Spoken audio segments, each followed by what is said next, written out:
Welcome back to the Coaching Collective podcast, episode 37. We are very lucky to have Nicole Tan on today, who is an IFBB pro who I've personally followed for many years, and is definitely one of the Australian bikini girls that I have looked up to for many years as well. So welcome.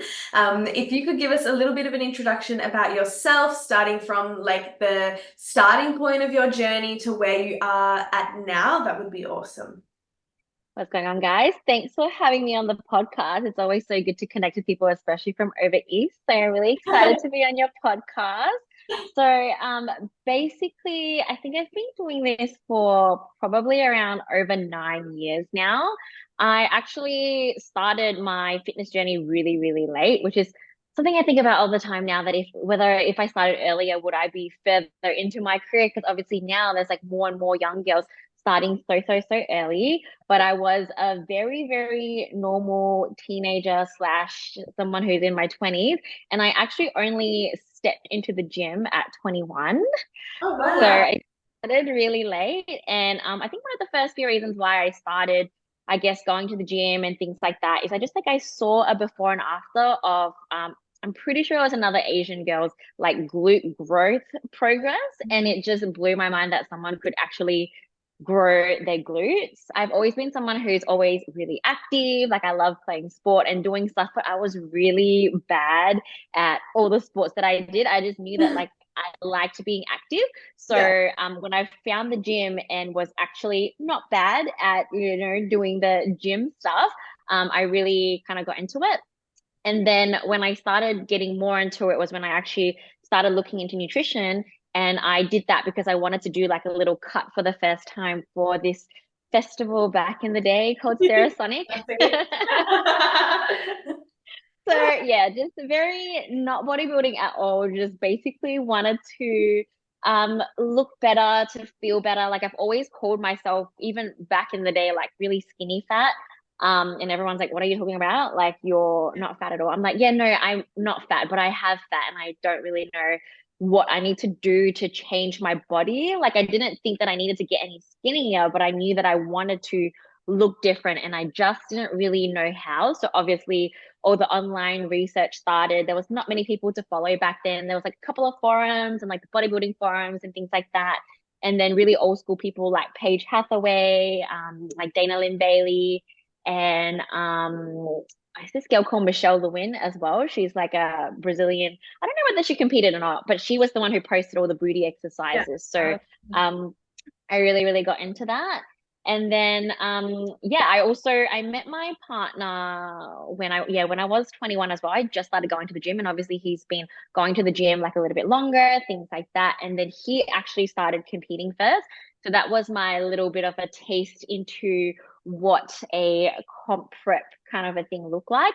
Honestly, he didn't make it very appealing or sold it very well at all. When I saw him go through it, I was just like, why would anyone do Yeah. this to Yeah. themselves? I was just like very, very mind blown. But the gym that I went at had a lot of competitors there. So obviously I liked how like they looked and what they were doing and all that kind of stuff. And then I went to watch my partner compete at the show. So that was the first time I saw all the bikini competitors and things like that. And for some reason, even after seeing him suffer through all of that, when I was at the show, I decided, oh, you know what? Maybe I want to do this. Maybe I want to try. And obviously, I've seen all the other girls at the gym do it as well. So when I realized that that was not his first and last time doing it, and that like after all the suffering, he still wanted to continue doing it. And obviously, he did pretty well. He came third at his first show, and like the high of doing well and like all that kind of stuff. Just really sparked my interest and I decided that I wanted to try and do my first comp prep. And I think that's the first time that I really got to know more about like macros and things like that. Because obviously, even when I was dieting myself and using my fitness pal and searching up online for all these things, and I thought I knew a lot, and then you hire a coach and you realize you actually know nothing at all. So that was my introduction into the competing world. Um whilst I was doing this, I was totally not working in the fitness scene at all. I was just, again, a very regular person, went to uni. I graduated with a Masters of Commerce in accounting. So yeah, very not fitness at Yeah. all. And I was working in finance, actually. I worked for BMW for a little bit before I kind of transitioned. But whilst doing all this, I was in my final year of uni when I first did my first comp. And compared to what most people would think, I think competing made me better at uni because there was less distractions. I didn't really go out and party as much as I would normally do. And I had to really plan everything very well, like to be able to fit in studying and packing my meals, bringing my meals to uni, and then like, obviously doing exams at the same time, competing and doing prep and all that kind of stuff. But it just because everything is so regimented, like being a good student is very regimented, and then being a good competitor is very regimented as well. So they actually work well together. I know a lot of people always they tend to use, I guess, school, uni, and assignments and stuff as an excuse to not fully commit to what they're doing in terms of fitness. But I think it actually does so much for like your brain and studying. And like I actually think they both go really well together. So I did my first competition. I wrote it down here. It's been so long now. So my first competition was in 2015, and I did the INBA for my first show, which is now they changed it to the ICN, so it was that same thing. And then I came fifth in that show, and I was very disappointed because I don't know what I was really expecting, but I think because I got really lean for that show, and I could tell that I was much leaner than a lot of the other girls. I didn't really know what the criteria was. I just knew that I looked up to a lot of IFBB pros, and Okay. like they were really shredded. So I was just like, well, I'm really lean. Job Those done. girls are really lean. I'm leaner than those other girls. So surely I would win. Yeah. But I didn't take into consideration other things such as like obviously muscle and things like that because I started late and because I've always been a very small, under muscled individual. On top of that, I was always very light. So before I went into the gym, I was just 40 kilos of nothing. And then I started my fitness journey and stuff and got up to 45 kilos before I prepped for my first show. And for my first show, I ended up stepping on stage at 38 kilos. That is right. But before anyone freaks out, I'm only 151 centimeters. So Yeah. it's I guess this is not that bad, but it's still really, really light. So I achieved really good conditioning, but yeah, I just like it just didn't really have that much muscle at all. And the thing was, I've always grown up being a little bit chunkier in my legs as well. I was always like a little bit of like a bottom heavy kind of a girl. So I just thought that I had a lot of leg muscle there. And I always now tell people this as a coach. I'm like, you may think you have a lot of muscle in a certain area, but you may actually just tend to store your body fat there, but store it well. You store it so well that it looks good and it may look like muscle, but until you do your first real cut, then only do you really know how much muscle you had there. So at 38 kilos, I realized I had not much muscle at all. Um, so that was obviously the reason why I didn't do very well. But I still wasn't very motivated because even though I knew what I had to work on, I kind of felt that the girls who did do better, their physique was still not quite what I wanted to be. So I kind of realized that like all the girls that I look up to, then the IFBB, they have a different criteria there. And even though the standards may seem so much more higher there, it may seem so much more harder to actually do well in that. I think moving to that federation and then getting beat by those people that are so much more better, but who have physiques that I can aspire to kind of look like will be much better for me than me trying again in this federation before I feel ready to jump into the IFBB. I decided that, well, I'm not going to wait till I'm ready. I'm just going to jump straight into it.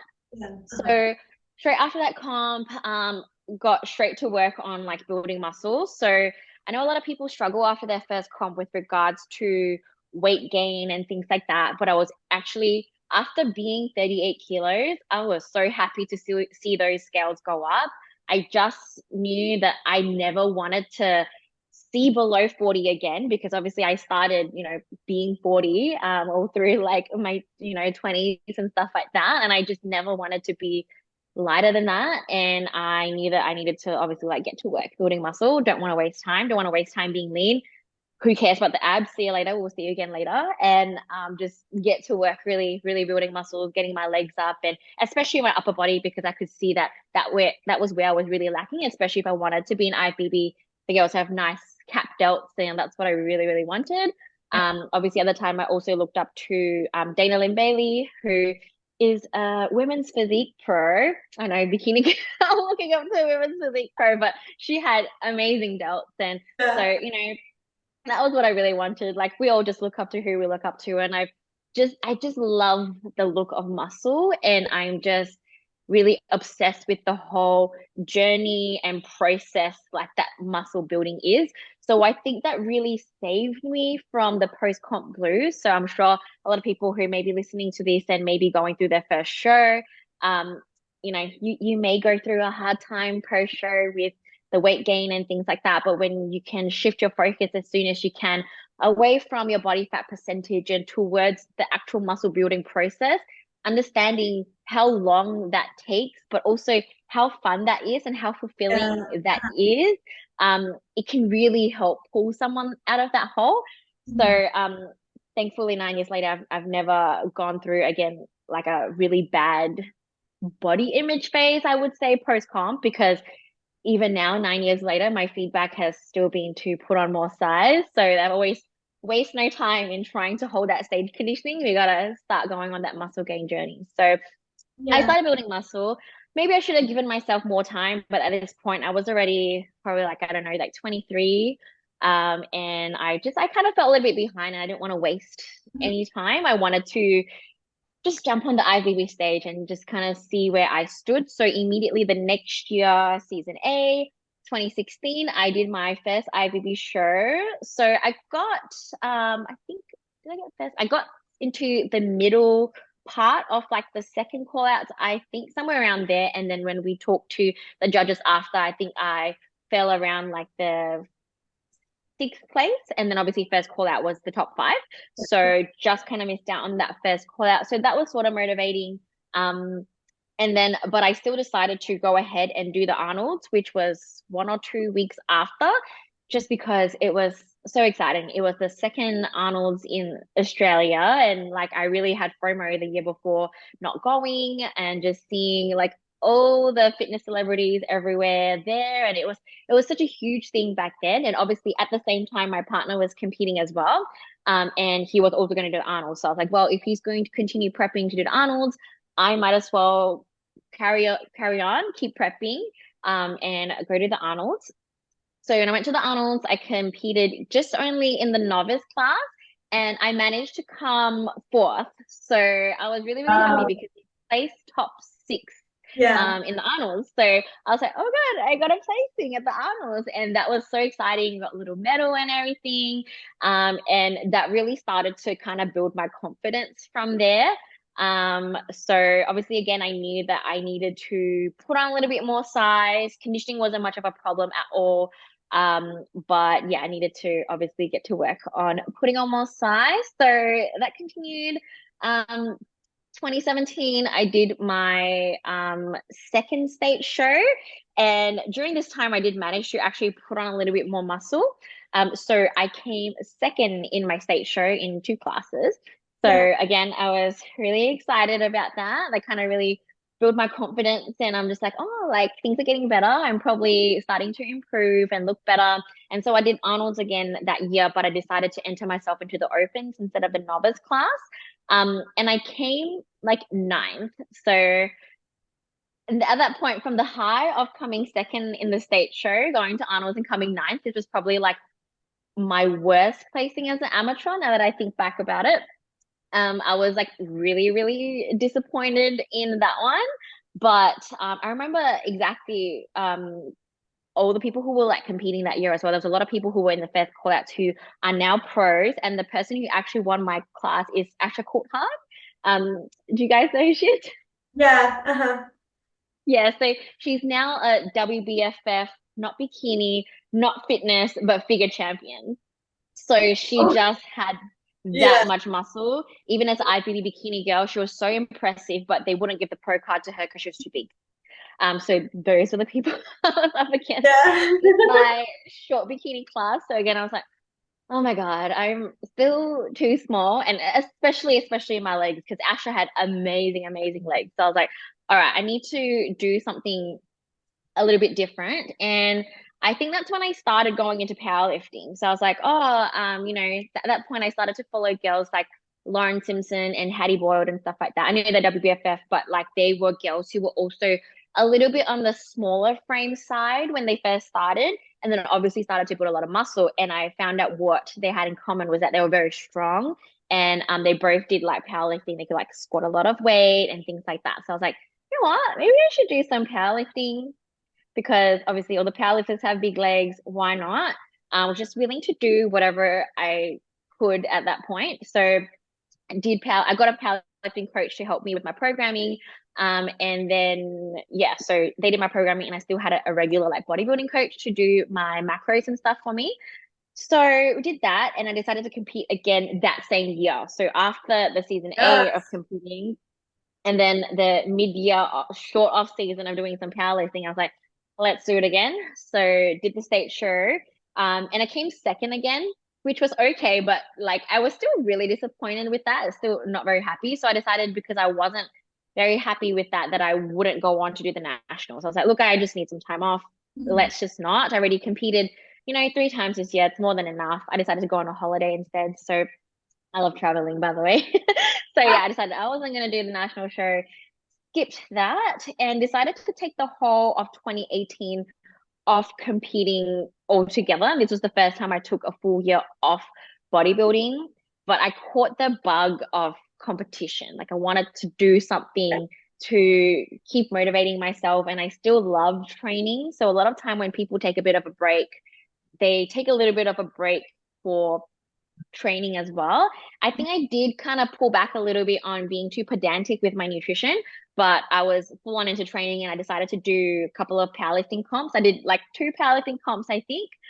Lifted some pretty good numbers. I was pretty happy with myself. I think from memory, I squatted like 95 kilos and deadlifted like 117 That's at fast. like But it's okay. It's not really impressive numbers, but it was for my weight class because I think I was like Yeah. about 43 kilos at the time. Yeah. So there was all these big powerlifters that were like very impressed with me.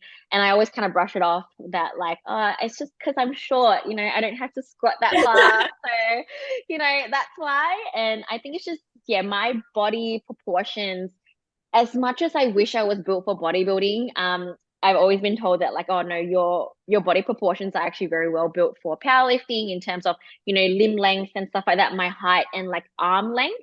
Um, Basically perfect to pull a conventional deadlift, Yeah. as compared to someone who's a little bit taller with shorter arms and too long of a legs. I just have like that perfect proportion to be able to pull the deadlift up pretty easily.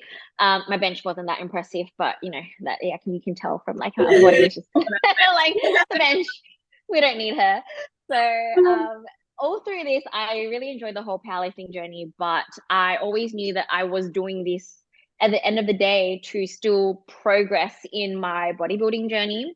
So obviously after doing that and having a good time, um, in towards the end of 2018, I decided to go back into um, bodybuilding again. And this time was the first time that the IFBB actually separated. So there was a lot going on during the time that I took a break. And I'm glad I took a break during that time because they were still kind of figuring things out.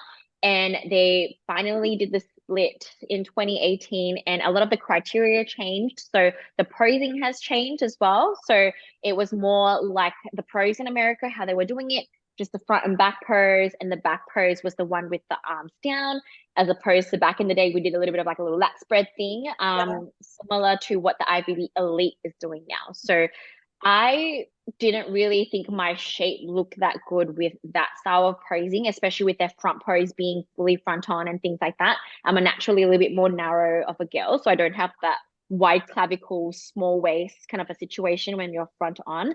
Whereas in the IFBB Pro League, you can do like that little bit of a twist to show off that nice S shape and things like that. So I think a lot of these things worked in my favor. And also the best thing about the split is that they opened up international shows. So again, back to the fact that I love traveling. And when you have international shows, there is a whole calendar where you can pick exactly which show you want to do at which time. So there's no longer just one show season A, one show season B, which sometimes don't really, it doesn't really fit into your schedule. And for this one, I wanted to compete in August. So that's when I wanted to compete. That was when kind of worked best for me. And there were two shows that were like, I think 2 weeks apart, not too far away. So the first one was Singapore, which I was really excited about because that was where I was born. So I was born in Singapore. So I was familiar with the country. I had family there. It was only a 4 to 5 hour flight from Perth. And like, even Melbourne and Sydney is about 4 hours from Perth. So didn't really seem that far, honestly. So I decided to do that.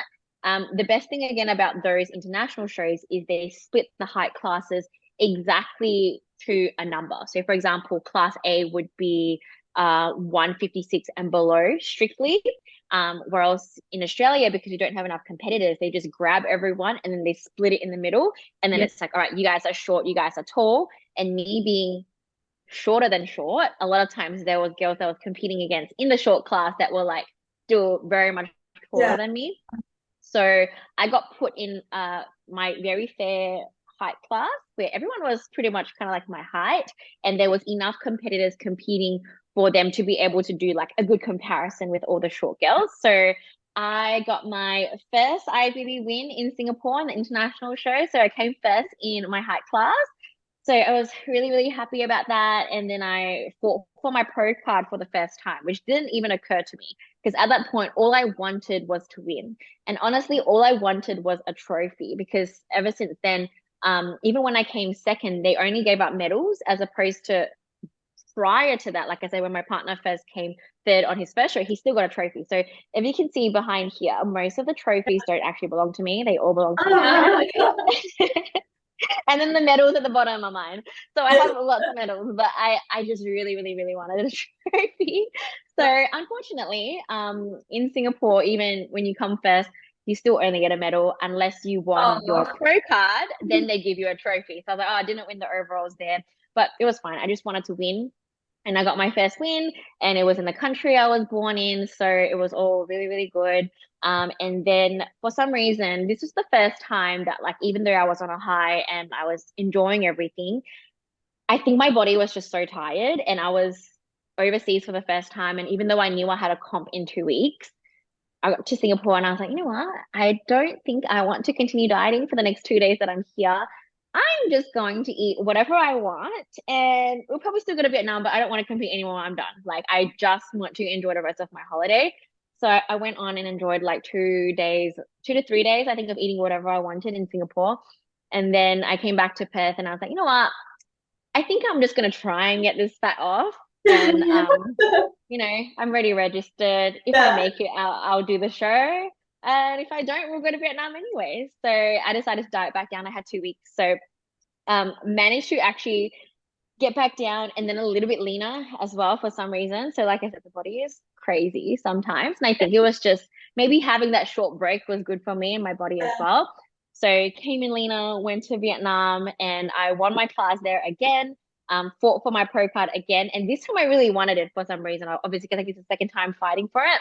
And yeah, I just really wanted it, but obviously I didn't get it. But they were moving us in a way that I was kind of like in the running for it, So I feel like that rush of adrenaline when you're like on there, it makes you feel like you want something you never knew that you wanted when you're actually there fighting for it. Because initially you're just there, you're like, I don't really know why I'm here. And then when you're starting to fight for it and you're like, you know what, I think I do want this. I think this is what I want to do. And after the show, one of the judges actually came up to me and he said that, do you want your pro card? And I'm like, you know what? I didn't know if I did, but ever since this season, and I just won my first show like 2 weeks ago, I think that's like my next step. Like, I really do want my pro card. I want to turn pro. all that kind of stuff. He's like, yeah, because you're really, really close. And if this girl didn't show up, you would be next in line, basically saying that I came second in the overall. And he did try to ask me to go to Macau a couple of weeks later to do another show because I think that's the show that he would be running. And he's like, you should come to Macau and like keep fighting for your pro card. I thought about it, but then that same thing crept back in where I was just like, I just kind of want to eat and enjoy life again. Because again, I'm a big foodie and I do love Yeah. to eat. And I just didn't want to continue prepping anymore. So Yeah. So I was fair. like, I'm just gonna take a break. And I will think about my next steps later because everything was so new and fresh to me. I still didn't really know like what I wanted. I was still kind of running off a high of winning and then like just coming to terms with like the idea of like, okay, like what's my next step? Like, do I really want to turn pro? Is that what I want to do? Am I going to start this chasing the pro card journey? Because now it's possible because all you have to do is fly everywhere that there's shows. You can compete for a whole year if you want, if you had the Yeah. money to fly.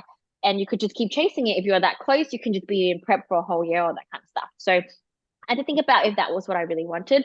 At the time, Courtney King was Miss Bikini Olympia, and I was like watching her YouTube channel and things like that because this whole time I've always been like watching a lot of pros. And I think for some reason, watching her vlogs and her pro life kind of made me really want to live the pro athlete lifestyle. I decided that that was the life that I wanted, not so much just the pro card. I know some people kind of want the card and the status, but I wanted more than that. Like, I think what really appealed to me is the whole lifestyle of being a pro. So, more than chasing a pro card and winning the pro card, I wanted to compete in the pro shows and like go to the pro shows and compete internationally in the pro shows and just everything that entailed, which would mean also possibly competing against the people that I've looked up to all these years. So that idea was what really kind of made me want to turn pro more than just the name and the title and things like that. So thought about it. At this point, I was still continuing to eat and gain weight and didn't really know what I was doing because it was like towards the end of the year, Christmas was coming, yada yada. And then there was the Perth State Show, which I went to help out in. And then I was talking to Josh Lenardowitz because it was his show at the time, and he was like, "Oh, why don't you compete in the next season?" And the next season A is actually really close to the end of season B. And I was like, "Oh, it's gonna be in Feb next year," which was so close. And I was like, I don't know. I kind of wanted to enjoy Christmas, and I think I kind of gained a lot of weight now, and I don't know if I can get it off in time. And there was just like a lot of doubt surrounding it. I wasn't Yeah. really actually sure if I wanted to do it or not, just because I didn't know if I wanted to diet. But after watching the state show again, watching all the amateurs and stuff like that, I was just again sort of motivated. I think every time you go to a show, you're like, you know what, that was so much fun. I definitely want to do this again. Yeah. Like, so after that show, I think I made a decision. I'm like, okay, I guess I will be dieting through yet another Christmas, yet another summer. Yeah. But why not? Let's do it. And it makes it harder because my partner's birthday is also in January, and that's all Okay. that. And Yeah. being Asian, there's the Chinese New Year during that time as well. Valentine's Day, all that kind of stuff. So it was a big decision, but I decided that I was going to do it. I was still really nervous because I haven't won a state show in Australia yet. So I was like, oh, like I did well internationally, but what if like only the judges there liked me, and what if the Australian judges don't like me? And it's like all these kind of thoughts. But I was just like, you know what, I can't like turn pro internationally and not have actually won a state show. Like I Yeah. want to actually win an Australian show because otherwise, what if people think like I just got lucky internationally? So like it's just like all these thoughts that go through your head. So I was like, you know what, I'm just gonna do the state show. Let's do it. So I did the state show and I finally won my first trophy. I won my class here, and then I went on to win the overalls as well. So my first like Australia overall win. And I was so happy because I was just so nervous about that because I just felt like I had something to prove here for some reason because I knew how high the standards was internationally, but I kind of still felt that like people didn't know or see that because they're like, oh, like, it's probably like a little bit easier there and things like that. I'm like, actually, it's a little bit harder there because everyone's actually really lean. And at that time, the standards of conditioning here was not as high as it was when I competed in Asia. So And I knew that as well. So that's why I kind of didn't come in as lean as I knew I could have for my state show, because I knew that a lot of the competitors had much more size on me. So I did a bit of a strategic thing. Oh, yes, another important point to the story is that like I coached myself for the Singapore show, the Vietnam show, and then this Australia show as well. So Ah, it okay. was just me. So during after the powerlifting time, I took over everything. And so again, that's why there was so much doubt about it as well, because I had no one Yeah. to really tell me if I was on the right path or like what I was doing, things like that. And it made it easier for international shows to be on my own, because I could just make calls on the go if I needed to like get more food. And like there's a lot of complications with like competing internationally and flying and things like that, but I could just decide myself that like I was going to carb up on like this or that or whatever I could find at the airport and whatever it may be. So it did lower stress a little bit for that. But yeah, when it came back to the Australia one, like just having to make calls of like, me, should I come in as lean as I did, or maybe I shouldn't? All these other girls are so much bigger than me. Maybe I won't. And that was the decision I decided to make. Luckily, it paid off. And then I decided I would get leaner in the next 4 weeks for the Arnold's. And then went to the Arnold's and I won my class there. And then went on to the overalls and I won the overalls. And then I won that lovely, I don't know if you can see in the back, but this Yeah. one. So that's the trophy I've always wanted my whole life. It's just because it's like a sculpture of like that bikini girl shape, and I thought it was so beautiful, and that was what I wanted. And got that big pro card that you get to wave in the air. But and I wanted to bring it home really, really badly. But straight after that, they took it off me and they're like, sorry, you can't take this home. We only have one and it's just for show. So we need to use it for everyone else. And you're like, okay, I don't want it anymore. I'm like, I'll wait, go what get do you some. mean? That is heartbreaking. So that was a little bit of a bummer, but I still got to bring a little trophy back. So I was really happy with that. And very fortunately, because that was the last Arnold that we ever had in Australia, the Yeah. next year I got my official pro invite to the Arnold Classic Pro. So that was going to be my pro debut in 2020. All the American pros were invited. There was like Angelica, Isa, Laura Lee, like everyone was going to come. I knew I was probably going to place dead last, but it didn't matter because I was like, oh my God, get to pro debut with all these girls. So amazing. Gonna get to do the pro meet and greet and just that whole thing. But obviously, as we all know now, just 1 week out of that, everything got cancelled. COVID happened, all the lockdowns, and then before I knew it, I lost like the next 2 years. So didn't get to compete or anything for the next 2 years, which I think really set me back because, as I said, as these start to go on, I start to get older and older and older, and like obviously things change and new people coming up and all that kind of stuff.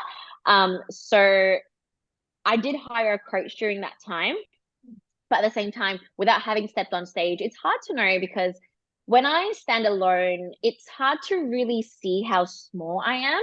And that's why when I meet a lot of people in real life, a lot of times the first thing they say to me, they're like, oh my God, you are so tiny.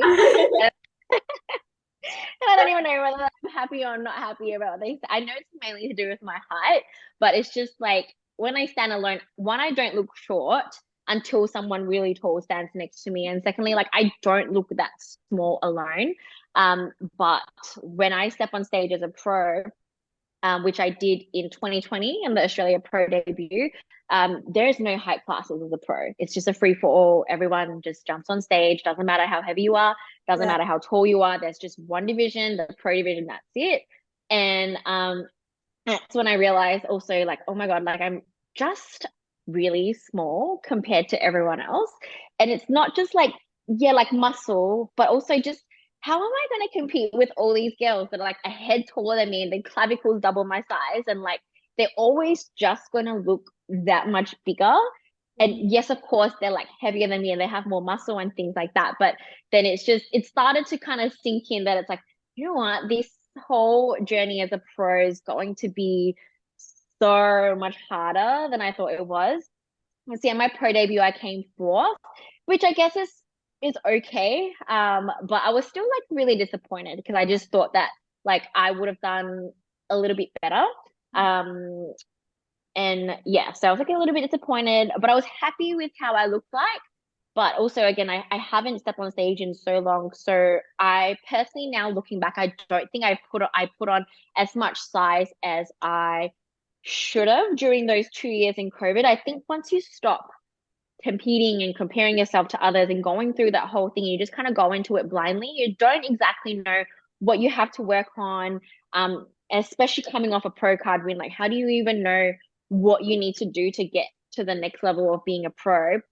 And then having a 2 year hiatus where I didn't just have time off. I tried to prep at least 4 times during the 2 years, thinking that there would be a show, and then there was like a couple cancelled. I thought I'd be able to fly out to New Zealand at one point because New Zealand was open. There was a pro show there, and then all of a sudden, like, couldn't go to New Zealand anymore. So I wasn't even in a growth phase the whole time. It was just sort of like a limbo of trying to not gain too much body fat because I wanted to be in striking distance of when I could compete, and just not really having a proper structured off season because I didn't know when the next show was going to be. So COVID did set me back like a lot. I feel I kind of wasted a little bit of those 2 years, just not having much direction. So um, after my pro debut, I had already booked to go to America. So I went to America. I did the Orlando Pro Show and the Pittsburgh Pro Show, which was two of the most amazing experiences in my life.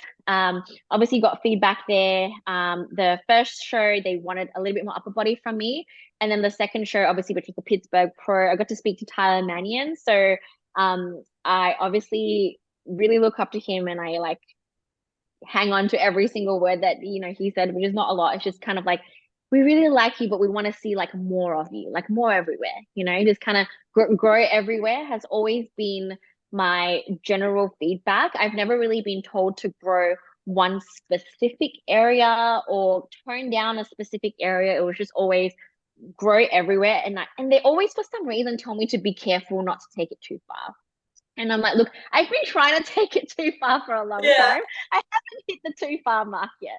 So like, I don't know what like some of these like judges are thinking. I think maybe some other people can grow really that fast and like take it too far. But I'm like, yeah, like, I'm not gonna take it too far. Like it's still gonna be a while. So I did those two shows, and I decided, even though I knew I had to size that, I would compete again in September in Singapore because one of the main reasons was that that same judge that came up to me backstage in Vietnam, it was his show. So he was organizing it, and it was in Singapore again, like, I'm from there and all that kind of stuff. And I wanted to go to that show. I already made plans to go to that show prior. And I had to reconsider, obviously, when I realized like I needed to put on more size. But I still really wanted to go. I still really wanted to go support his show. It was the first pro show ever in Singapore as well. And I just felt like this was a different opportunity for me to try something different because I think I struggle a lot to actually get lean. So for me to get lean, I have to eat super, super low calories and do a lot of cardio. And my body is very, very, very stubborn because my body just likes maintaining. I don't gain weight really easily, and I don't lose weight really easily. I just have like a range where my body likes to hang out. So when I'm cutting, I have to go quite aggressively. And my old coach did push me really, really aggressively as well to get lean. And I obviously always got lean enough. Glute ham tie-ins, everything was there, which was what he really wanted to like kind of push for.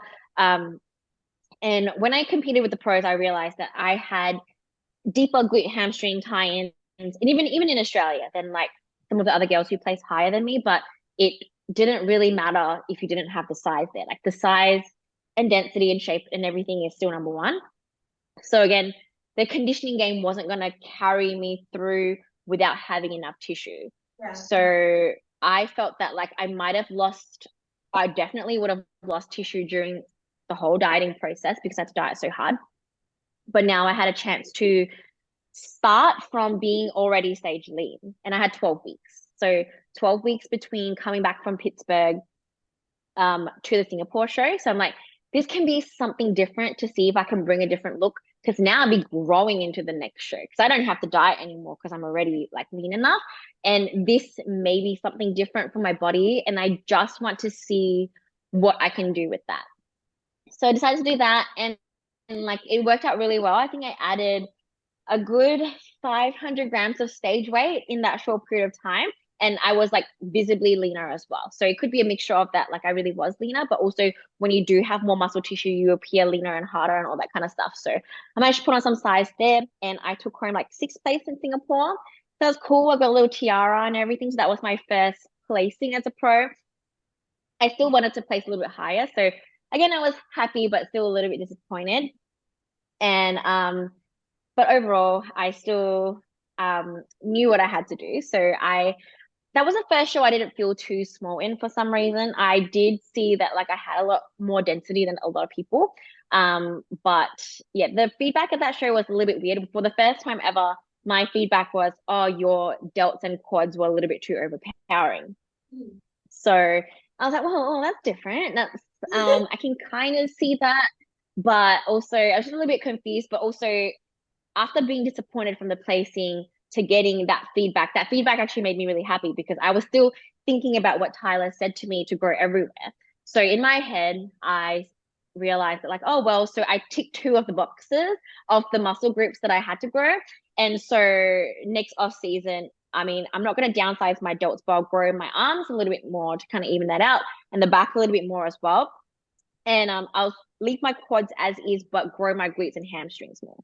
So rather than tone down the training on the parts where they deem as overpowering, I just decided that like we'll just grow everything else. So after that, I went back to coaching myself for a while, and so another thing is was yeah last year. So last year was the next time I decided to step on stage again, and I got my husband to coach me this time. So it was very hard convincing him. He really didn't want to, but you know, at the end of the day, I was like, he's the only person who is gonna be flying with me over there, and I kind of wanted to prep myself, but I just wanted someone's second eye on things. And at this time, like our coaching business was growing, and he was doing really well with his athletes and things like that.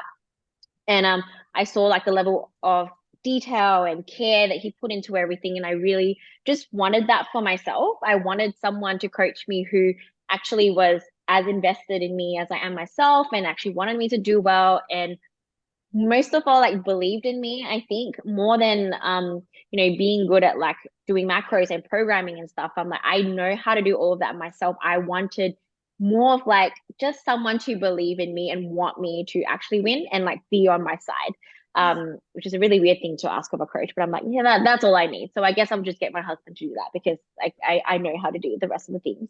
But I let him do all my programming and all my macros and everything, so that I could just focus on my work and coaching. And it's definitely so much easier to prep and not have to think about your own prep as much as like I know what to do. It's just so much better having someone else to do it for you. So he coached me. We put on a lot of tissue this time because we had like a proper off season and everything. Had the best off season of my life, really. I felt, especially after that show and the reverse coming out of it. I, especially being on my own and not having a coach, just made me feel so much more. I don't want to use the word relaxed, but I just felt that like I could be more open like with my eating and things like that because I just had so much on that year, and I don't like to be the client to kind of make excuses as to why I'm not sticking to my macros, why I'm doing this, why I'm not doing that. I was just traveling way too much at that time. I was flying interstate for shows. And on top of that, I was getting married that year as well. So I had my own wedding, and then I had my cousin's wedding to go to. And I didn't want to worry about having to check in with someone and tell them I didn't follow my macros, so I was getting married. Sorry, I was busy.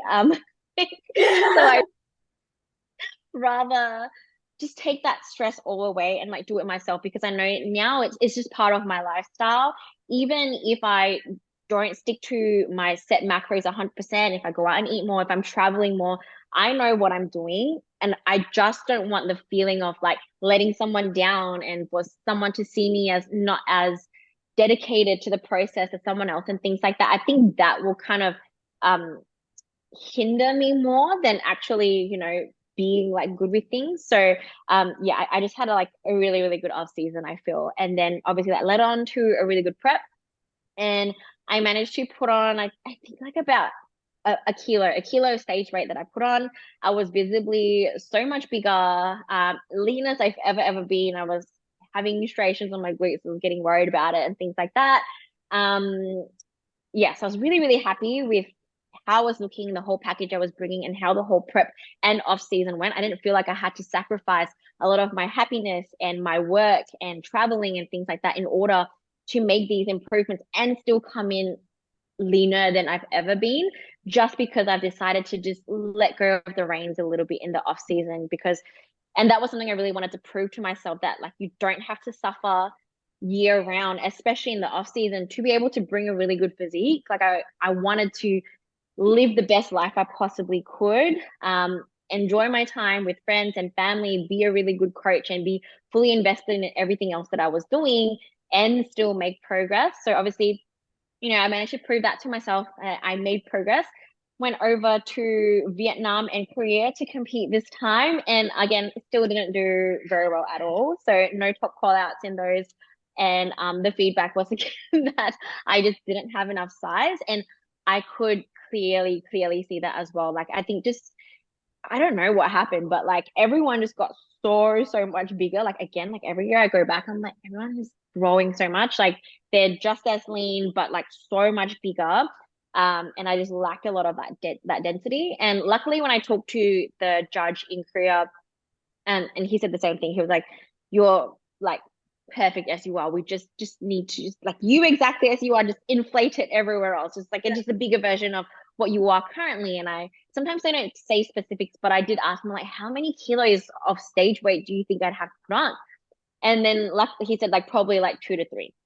So and that is a lot. Like I said, like obviously a whole year of a really good off season and growing and being visibly much different. Still, it's only a kilo. So and I've been training for 9 years already. So having to put on another 2 to 3 kilos, and I'm gonna say to aim for at least 3 and above, only because I know of 2 other pros on a very high level that are around my height, and they really do have that much muscle, and I've seen it in person. So Ashlyn Little.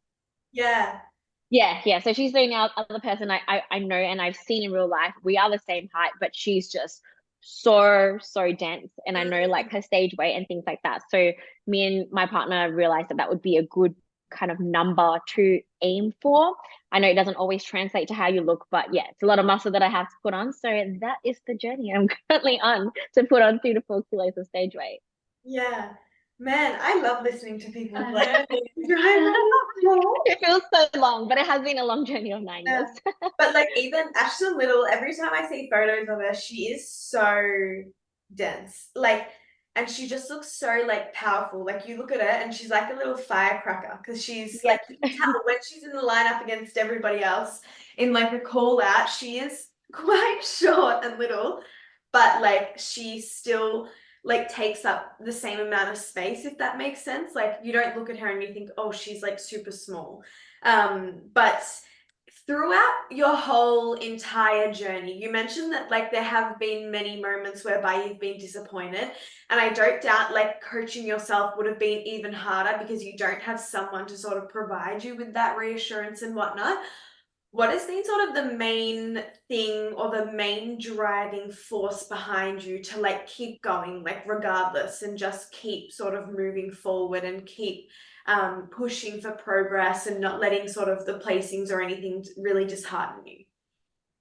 I think me being disappointed, but me still staying motivated are like two kind of quite different things for me. And I kind of feel like the motivation to do better is because I know that I'm not there yet. And I always use this analogy whereby like I feel like someone who is not first in a race can run faster because they know how much they have to catch up, if that sort of makes sense. So, and that's the main reason why like I threw myself into the IFBB, because I knew that if I were to get beat really bad and I could see like, where I have to be or like how far that gap is, that would push me to like do so much better, as opposed to staying complacent and things like that. And I think maybe that was one of the reasons why after I won my pro card, not knowing what the next level to kind of aim for was, how far away I was from it, it is just a little bit hard to kind of like to go for it.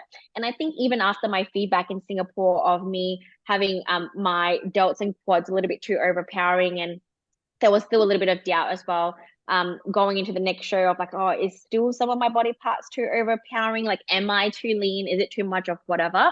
Until again, going there and obviously not getting the placing that I wanted and getting proper feedback that, hey, you're still quite far away from being too much, because there's a lot of times where there's a lot of bikini girls that they get told they're too much, like too Yeah. lean, too straighted, too hard, too much muscle. I am still way, way, very, very far away from that.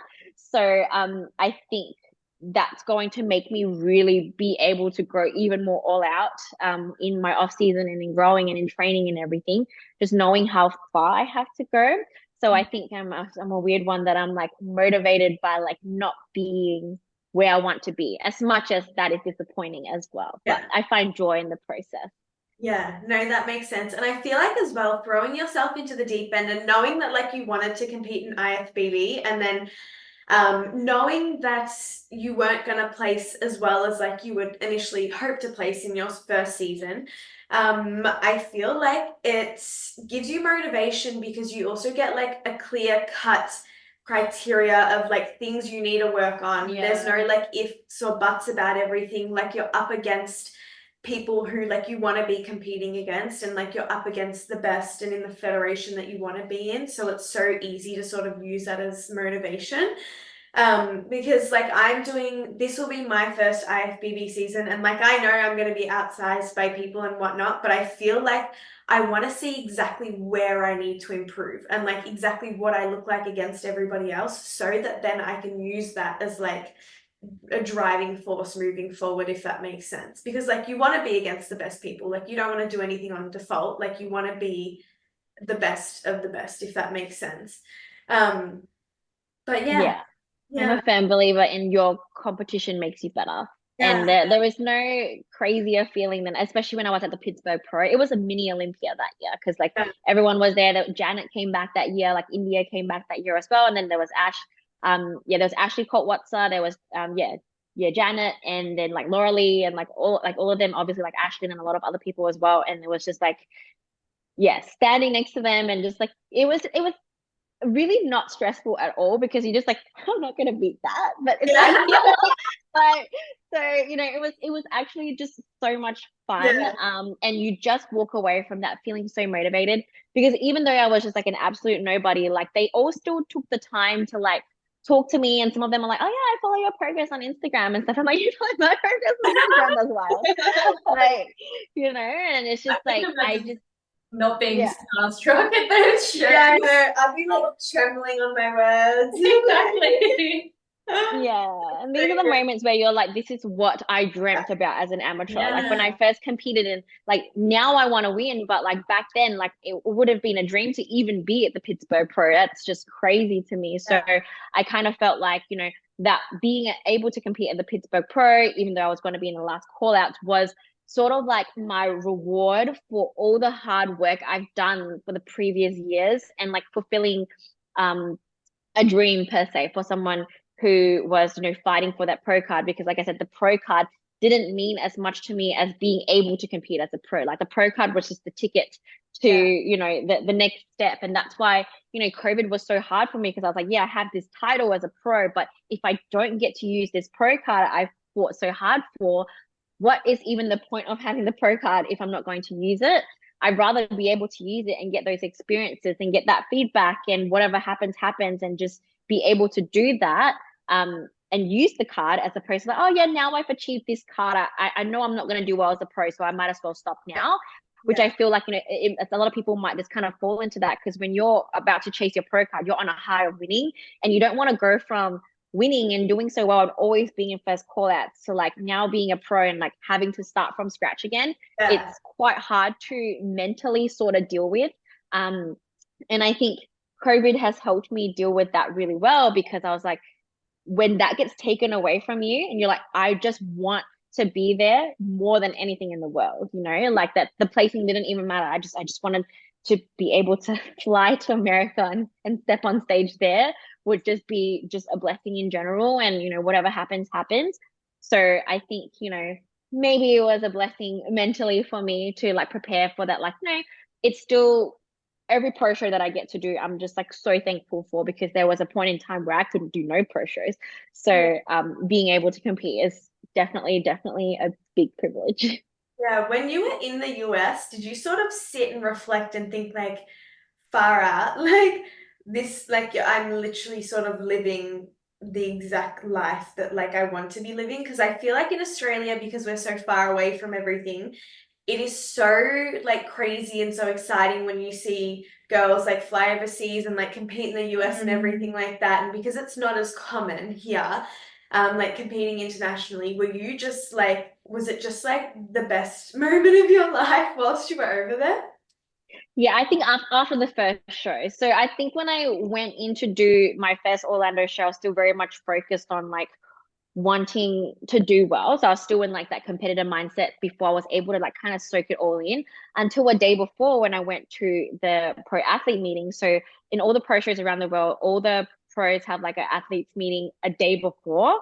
And so that's where all the pros rock up. You get to like talk to each other and like the head judge, usually like Sandy or someone will be there talking to everyone. And like it's just yeah, even seeing people's coaches, because there's a lot of like really popular American coaches that like I watch on YouTube and whatever. It Yeah. was just crazy. I had an out of body experience. I'm like, I feel like I am not here right now because just Yeah. all these people that I'm seeing that like, and they have no idea who I am, but I'm like, I've been watching you all through COVID. Like,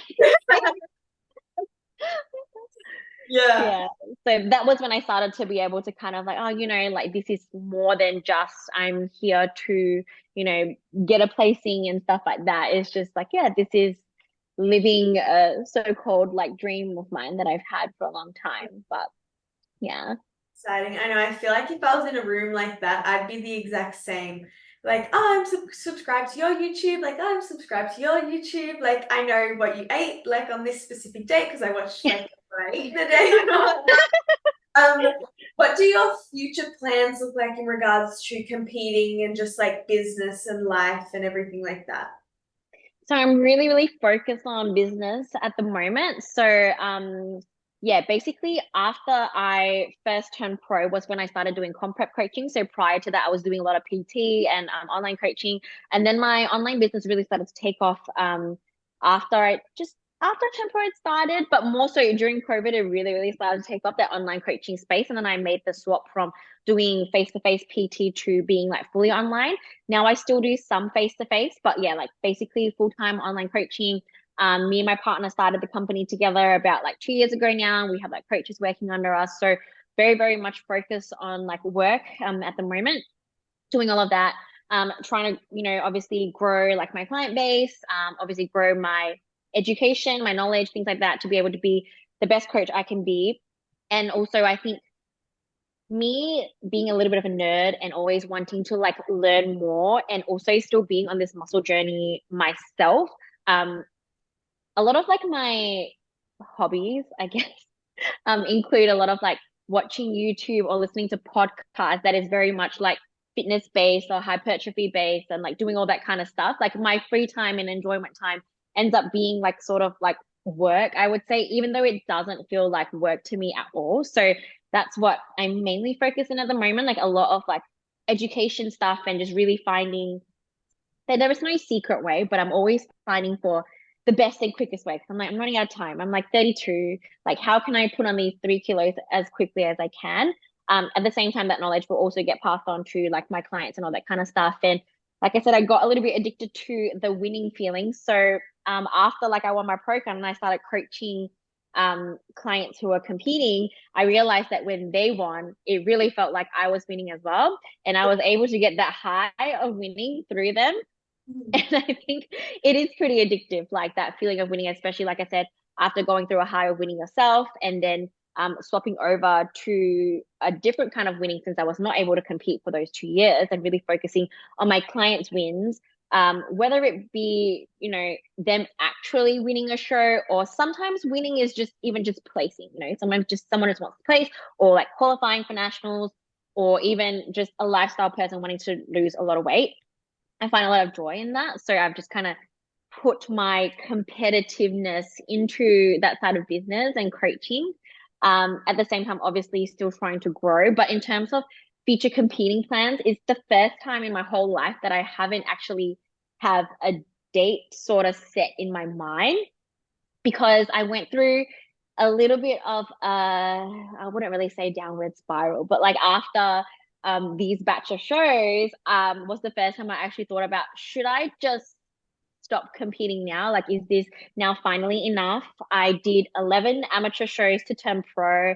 And then after I turned pro, I did I've done 6 pro shows now, competed around the globe. And, it's always the same thing, even though I do make so much progress. And that was the scary thing to me, that like I made so much progress this last year, but it was still not enough. So when will it be enough if after 9 years it's still not enough? Like, did I just start with way too little muscle and like start it way too late? And because muscle takes time, and you can maximize as many things as you want to, but time is everything and you need to be patient. But at the same time, I'm getting older and running out of time, and I have to think about, the next steps of like, well, do I want to have kids and things like that? And if I have kids, do I want to come back to competing after?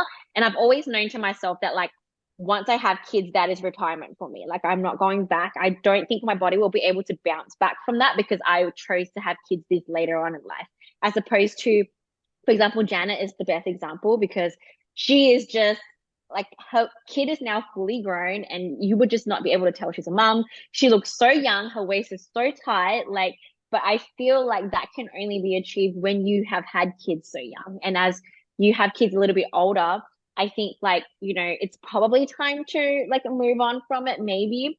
So it has been on my mind a lot.